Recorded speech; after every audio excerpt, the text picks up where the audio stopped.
নমস্কার, ভতেশ্বর study class চ্যানেলে তোমাদের স্বাগত। তোমাদের জন্য দারুণ সুখবর। রাজ্যের বিদ্যুৎ দপ্তরে নিয়োগের জন্য বিজ্ঞপ্তি জারি হয়েছে, যেখানে তোমাদের বিভিন্ন যোগ্যতা, বিভিন্ন পোস্টে তোমাদের নিয়োগ করা হচ্ছে WBPDCL এর তরফ থেকে, অর্থাৎ West Bengal power development corporation লিমিটেডের তরফ থেকে। এখানে সম্পূর্ণ পার্মানেন্টভাবে নিয়োগ করা হচ্ছে, কোনো কন্ট্রাকচুয়ালভাবে নয়। বেতন লেভেল তোমরা দেখতেই পাচ্ছ, বিভিন্ন পোস্ট অনুযায়ী, বিভিন্ন লেভেল অনুযায়ী তোমাদের বেতন থাকবে। এখানে তোমাদের আবেদনের শেষ তারিখ হচ্ছে 13ই October 2025। All India male female প্রত্যেকে আবেদন করতে পারো, কিন্তু ইন্টারভিউয়ের স্থান, জব লোকেশন সেটা ওয়েস্ট বেঙ্গলের মধ্যেই থাকছে এবং তোমাদের কলকাতাতে ইন্টারভিউ হবে। দারুণ সুযোগ কেনই বলা হচ্ছে, কারণ এই যে নিয়োগ বিজ্ঞপ্তি যেটি জারি হয়েছে, যেটা সম্পূর্ণ একটি পার্মানেন্ট নোটিফিকেশনের মাধ্যমেই রিলিজ করা হয়েছে, যেখানে তোমরা দেখতে পাচ্ছ যোগ্যতা মাধ্যমিক থেকে শুরু করে ডিপ্লোমা, গ্র্যাজুয়েশন প্রত্যেক যোগ্যতার প্রার্থীরাই আবেদন করতে পারে। ফর্ম ফিল আপ শুরু হয়েছে। প্রত্যেকটি তথ্য আজকের এই ভিডিওর মাধ্যমে তুলে ধরবো শুধুমাত্র তোমাদের জন্য। তো চলো পরপর তোমাদের নোটিফিকেশনের সম্পূর্ণ ডিটেলসটা তুলে ধরছি। তো দেখতেই পাচ্ছ, the West Bengal power development corporation লিমিটেডের তরফ থেকে এই বিজ্ঞপ্তি জারি হয়েছে, গভর্নমেন্ট অফ ওয়েস্ট বেঙ্গল। ওকে, এখানে দেখো তোমাদের WBPDCL এর তরফ থেকে ইলেকট্রিসিটি যে ডিপার্টমেন্ট আছে, সেই ডিপার্টমেন্টের তরফ থেকে এই বিজ্ঞপ্তি জারি হয়েছে, যেখানে তোমাদের কোন কোন পোস্টে নিয়োগ করা হচ্ছে, কি ভ্যাকেন্সি, বেতন লেভেল কি, সম্পূর্ণ ডিটেলসটা দেওয়া আছে। এখানে দেখো অ্যাসিস্ট্যান্ট ম্যানেজার পোস্ট আছে, যেখানে দেখো তোমাদের প্রফেশনাল মেকানিক্যাল, ইলেকট্রিক্যাল, ইনস্ট্রুমেন্টেশন এইসব বিভিন্ন পোস্ট আছে, যেখানে বিটেক তোমার যদি ডিগ্রি যোগ্যতা থাকে আবেদন করতে পারবে। এখানে দেখতেই পাচ্ছ তোমাদের শূন্যপদগুলো আলাদা করে ভাগ করা আছে। এগুলো হচ্ছে টেকনিক্যাল ব্যাকগ্রাউন্ডের পোস্ট, নন টেকনিক্যাল ব্যাকগ্রাউন্ডের পোস্টও আছে, ঠিক আছে। এবং দেখো অ্যাসিস্ট্যান্ট ম্যানেজার সিভিল এই পোস্টের জন্য তোমাদের এরকম লেভেলের তোমাদের বেতন আছে, এবং এখানে লেভেল 8 অনুযায়ী তোমাদের বেতন থাকছে। এখানে 9টি মতো শূন্যপদ আছে এবং ফুল টাইম 4 বছরের তোমাদের যদি বিটেক বা এমটেক যোগ্যতা থাকে আবেদন করতে পারবে। অ্যাসিস্ট্যান্ট ম্যানেজার HR এর জন্য এখানে শূন্যপদ দেওয়া আছে, এবং গ্র্যাজুয়েশন দেখতেই পাচ্ছ, যে কোনো শাখায় তুমি যদি গ্র্যাজুয়েট হয়ে থাকো, MBA যদি 2 বছরের তোমার কোর্স করা থাকে তাহলে তুমি আবেদন করতে পারবে। এছাড়া তোমার যদি ডিপ্লোমা করা থাকে 2 বছরের ফুল টাইম, তাহলেও তুমি আবেদন করতে পারবে। অ্যাসিস্ট্যান্ট ম্যানেজার IT এই পোস্টের জন্য টোটাল 19টি মতো শূন্যপদ আছে, এবং এখানে দেখো তোমাদের 4 বছরের যদি বিটেক যোগ্যতা থাকে আবেদন করতে পারবে। পরবর্তী হচ্ছে সেফটি অফিসার লেভেলের পোস্ট আছে, যেখানে দেখো তোমাদের ক্যান্ডিডেট বলছে যদি তুমি বিটেক যোগ্যতা তোমার যদি থাকে এবং 2 বছরের যদি অভিজ্ঞতা থাকে তাহলে তুমি আবেদন করতে পারবে। এখানে তোমাদের অপারেশন অ্যান্ড মেনটেন্যান্স সুপারভাইজার পোস্টের জন্য এখানে তোমরা বেতন লেভেল দেখতেই পাচ্ছ, এবং মেকানিক্যাল, ইলেকট্রিক্যাল এইসব বিভিন্ন পোস্টে তোমাদের নিয়োগ করা হচ্ছে যাদের ডিপ্লোমা যোগ্যতা আছে, অর্থাৎ পলিটেকনিক যারা ডিপ্লোমা করেছো তারা আবার এখানে আবেদন করতে পারবে, ঠিক আছে। এর পরবর্তী হচ্ছে সাব অ্যাসিস্ট্যান্ট ইঞ্জিনিয়ার সিভিলের জন্য। দেখো এখানে টোটাল শূন্যপদ, এবং এখানেও তোমাদের সিভিল ইঞ্জিনিয়ারিং নিয়ে যদি তোমাদের পলিটেকনিক ডিপ্লোমা করা থাকে অবশ্যই তুমি আবেদন করতে পারবে। কেমিস্ট প্রফেশনাল পোস্টের জন্য যাদের BSc অনার্স কেমিস্ট্রি নিয়ে করা থাকে তারাই কিন্তু আবেদন করতে পারবে, কোনো এক্সট্রা কোনো কোয়ালিফিকেশনের প্রয়োজন নেই। এরপরে হচ্ছে ড্রাফটসম্যান পোস্টের জন্য যাদের মাধ্যমিক সঙ্গে 2 বছরের ITI করা আছে তারা আবেদন করতে পারবে। অফিস এক্সিকিউটিভ এই পোস্টের জন্য টোটাল 40টি মতো শূন্যপদ দেখতেই পাচ্ছ। গ্র্যাজুয়েশন, যে কোনো শাখায় গ্র্যাজুয়েশন সঙ্গে 50% নাম্বার তোমার থাকতে হবে। যারা অনার্স গ্র্যাজুয়েট আছো তারা কোনো নাম্বারের কড়াকড়ি থাকবে না, তোমরা অনার্স গ্র্যাজুয়েট যারা তারা যে কোনো শাখায় গ্র্যাজুয়েশন হলেও অ্যাপ্লাই করতে পারবে। এটা কিন্তু অনেক বড় একটা সুযোগ কিন্তু দিয়েছে, ঠিক আছে।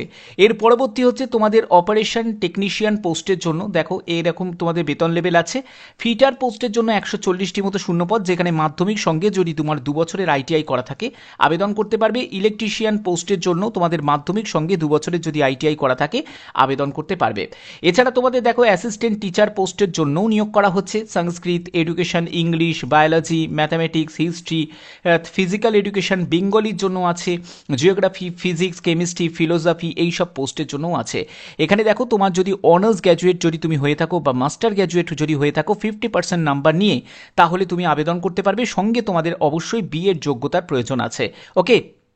এবং যারা ফিজিক্যাল এডুকেশন টিচারের জন্য আবেদন করবে তাদের অনার্স গ্র্যাজুয়েট সঙ্গে 50% নাম্বার নিয়ে এবং তোমাদের BPEd যোগ্যতা থাকতে হবে, অথবা তোমার যদি 5 বছরের BPEd যোগ্যতা আছে 50% নাম্বার নিয়ে, তাহলেও তুমি আবেদন করতে পারো। বেতন লেভেল তোমরা দেখতেই পাচ্ছ, এই লেভেলে তোমাদের এখানে বেতন আছে। লাইব্রেরিয়ান পোস্ট আছে, যেখানে লাইব্রেরিয়ান পোস্টের জন্য এখানে তোমাদের বেতন লেভেল এরকম দেওয়া আছে, লেভেল 5 অনুযায়ী বেতন থাকছে। গ্র্যাজুয়েশন যোগ্যতা যদি তোমার লাইব্রেরি সায়েন্স নিয়ে তোমার যদি যোগ্যতা থাকে অবশ্যই তুমি আবেদন করতে পারবে। পরবর্তী পরবর্তী হচ্ছে আমরা এখানে দেখে নিলাম, এবং এখানে এজ লিমিট তোমাদের এখানে ম্যাক্সিমাম এজ হচ্ছে 32 বছর 1/9/2025 হিসাবে, সেটা হলো আনরিজার্ভ ক্যাটাগরির জন্য। তুমি যদি SC ST হয়ে থাকো বয়সে 5 বছর ছাড় পাবে, ওবিসিরা বয়সে 3 বছর ছাড় পাবে। এখানে তোমাদের পরবর্তী আর কি বলা হয়েছে দেখো, তোমাদের ভ্যাকেন্সি টেবিলে সম্পূর্ণ ভ্যাকেন্সি ডিটেলসটা তোমাদের দেওয়া আছে। কোন পোস্টের জন্য আবেদন করবে, সেই পোস্টের কি ভ্যাকেন্সি আছে তার ডিটেলসটা এখানে দেখতেই পাচ্ছ। টোটাল শূন্যপদ হচ্ছে 499টি। ওকে, এছাড়া দেখো তোমরা এখানে যারা যারা PWBD ক্যাটাগরি থেকে এই ভিডিওটা দেখছো তোমরাও এখানে আবেদন করতে পারবে। পরবর্তী হচ্ছে তোমাদের আর কি বলা হয়েছে, আমি সম্পূর্ণ ডিটেলসটা এই ভিডিওর মাধ্যমে তুলে ধরছি। তো এখানে দেখো তোমাদের অ্যাপ্লিকেশন ফিজের ব্যাপারটা ক্লিয়ার করা আছে যে UR EWS OBC ক্যান্ডিডেট থেকে যারা আছো তাদের 1000 টাকা আবেদন মূল্য লাগছে। SC ST EC PWBD eligible যারা ক্যান্ডিডেট আছো তাদের ক্ষেত্রে কোনো রকম আবেদন মূল্য লাগছে না। ওকে, তো এখানে পরবর্তী হচ্ছে তোমাদের আবেদন করতে হবে সম্পূর্ণ অনলাইন মোডেই, তোমাদের আবেদন মূল্যও জমা দিতে হবে এবং আবেদন করতে হবে।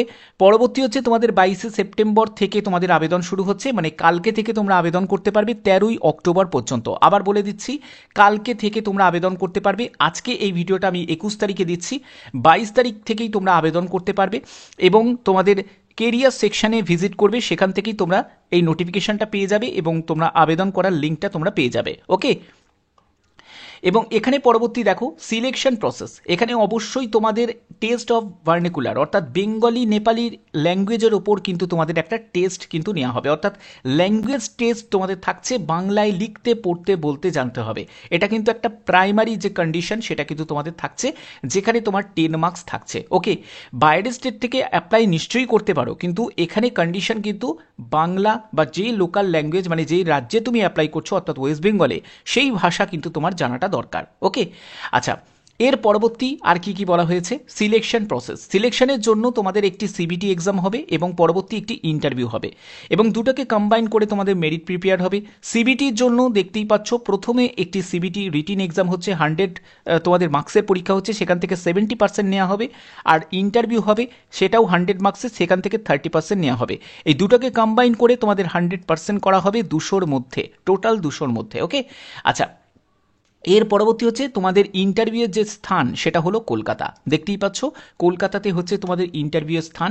এবং পরবর্তী আমরা দেখে নিই যে আর কি বলা হয়েছে। এখানে দেখো তোমাদের CBT হবে, CPT হবে, CPT এই যে কম্পিউটার বেসড টেস্ট হবে এবং তোমাদের কম্পিউটার প্রফিসিয়েন্সি টেস্ট হবে। সেগুলো কিন্তু সম্পূর্ণ বিভিন্ন পোস্ট অনুযায়ী, যেমন দেখো তুমি যদি অফিস এক্সিকিউটিভ পোস্টের জন্য অ্যাপ্লাই করো তাদের ক্ষেত্রে কিন্তু CBT হবে 100 তোমাদের মার্কসের হবে, এবং CPT হবে সেটা কম্পিউটার প্রফিসিয়েন্সি টেস্ট হবে, সেটাও 100 মার্কসের, এবং ইন্টারভিউ হবে সেটাও হচ্ছে 100 মার্কসের। টোটাল 300 মার্কসের ভিত্তিতে তোমাদের ফাইনাল মেরিট প্রিপেয়ার হবে, এবং ইন্টারভিউটা যেটা হবে সেটা কলকাতাতে হবে। ওকে, তো আশা করছি এই ব্যাপারগুলো তোমাদের কাছে ক্লিয়ার করতে পারলাম। এবং এখানে দেখো তোমাদের সাবজেক্টগুলো কি থাকছে, CBTর যে সাবজেক্টগুলো সেটা হলো general aptitude, English, quantitative aptitude, logical reasoning থাকছে, ডেটা ইন্টারপ্রিটেশন থাকছে। সেখানে তোমাদের 20 মার্কস থাকছে, 20 কোশ্চেন থাকবে, এবং তোমাদের টেকনিক্যাল বা প্রফেশনাল নলেজ রিলেভেন্ট যে পোস্টের জন্য তুমি অ্যাপ্লাই করছো বা এডুকেশন তোমার ব্যাকগ্রাউন্ড অনুযায়ী সেখানে তোমাদের 70 মার্কস থাকছে। এখানে তোমাদের 70 কোশ্চেন থাকবে। তারপরে হচ্ছে তোমাদের বেঙ্গলি মানে ল্যাঙ্গুয়েজ প্রফিসিয়েন্সি একটি টেস্ট নেওয়া হবে, তো সেখানে তোমাদের 10 মার্কস আর 10 কোশ্চেন তোমাদের থাকবে, 120 মিনিট তোমরা সময় পাবে। এখানে কোনো রকম নেগেটিভ মার্কিং নেই। ওকে, এর পরবর্তী আমরা দেখে নিই পরবর্তী আর কি বলেছে, যে এইসব ডকুমেন্টসগুলো অবশ্যই তোমাদের স্ক্যান করে আপলোড করতে হবে। এই ডিটেলসটা তোমাদের দেওয়া আছে অফিসিয়াল ওয়েবসাইটের লিঙ্ক ডেসক্রিপশনে দেওয়া থাকবে, এই যে pdcl.co.in, সেখান থেকে কেরিয়ার সেকশনে গিয়েই তোমরা আবেদন করতে পারবে। আবার বলে দিচ্ছি, আবেদন আজকে থেকে নয়, আবেদন 22 সেপ্টেম্বর থেকে তোমাদের আবেদন শুরু হচ্ছে। আমি ভিডিওটা 21 তারিখে ভিডিওটা করছি, ঠিক আছে। তো এখানে দেখো তোমাদের এখানে ডকুমেন্টস হিসাবে কি লাগছে, সেটা হলো ফটোগ্রাফ লাগছে, ফটোগ্রাফের এখানে সাইজগুলো দেওয়া আছে, সিগনেচার লাগছে, স্ক্যানিং ডকুমেন্টস এগুলো তোমাদের লাগছে, এবং তোমাদের কি তোমাদের ডকুমেন্টস লাগবে সেগুলো পরবর্তী জায়গায় আশা করছি এখানে মেনশন করা আছে। ওকে, আচ্ছা, এখানে দেখো তোমাদের এক্সাম সেন্টারটা কোথায় পড়বে। CBTর জন্য এক্সাম সেন্টার আসানসোলে পড়ছে, তারপরে বহরমপুরে পড়ছে, বাঁকুড়া পড়ছে, বর্ধমান পড়ছে, দুর্গাপুর, হুগলি, হাওড়া, কল্যাণী, এইসব জায়গায় তোমাদের পড়ছে। এবং নেম অফ সিটি হিসাবে তোমাদের এই সব জায়গাগুলো কিন্তু এখানে দেয়া আছে, দেখতেই পাচ্ছ। শিলিগুড়ি আছে, সিউড়ি আছে, তারপরে পূর্ব মেদিনীপুর আছে, পূর্ব মেদিনীপুর কোলাঘাট আছে, তারপরে পশ্চিম মেদিনীপুর আছে, পশ্চিম মেদিনীপুর শালবনী এবং চন্দ্রকোনা আছে, কলকাতাতে আছে, এইসব বিভিন্ন জায়গায় আছে। টোটাল 15টা মতো সিটি এখানে দেওয়া হয়েছে। ওকে, আচ্ছা, এর পরবর্তী হচ্ছে তোমাদের এখানে আর কি কি বলা হয়েছে, আর কিছু সেরকম ডিটেলস কিছু নেই। যদি তোমাদের আবেদন করতে গিয়ে যদি কোনো জায়গায় যদি হেল্পের প্রয়োজন হয়, অবশ্যই এখানে একটি হেল্পলাইন নাম্বারটা দেওয়া হয়েছে, এই হেল্পলাইন নাম্বারে তোমরা যোগাযোগ করতে পারো। ঠিক আছে, তো আশা করছি এই ভিডিওর মাধ্যমে একদম স্টেপ বাই স্টেপ প্রত্যেকটি তথ্য তোমাদের কাছে তুলে ধরলাম, একদম অফিসিয়ালিভাবে তোমাদের যে যে আপডেটগুলো ছিল সেই আপডেটগুলো সম্পূর্ণভাবে তোমাদের কাছে তুলে ধরতে পারলাম। যদি ভিডিওটা ভালো লাগে, এরকমই যদি গুরুত্বপূর্ণ আপডেট পেতে চাও সবার আগে, তার জন্য কি করতে হবে, চ্যানেলটিকে সাবস্ক্রাইব করে রাখতে হবে, বেল আইকনটাকে অল করে রাখতে হবে। এখনের মতো এটুকুই, ধন্যবাদ।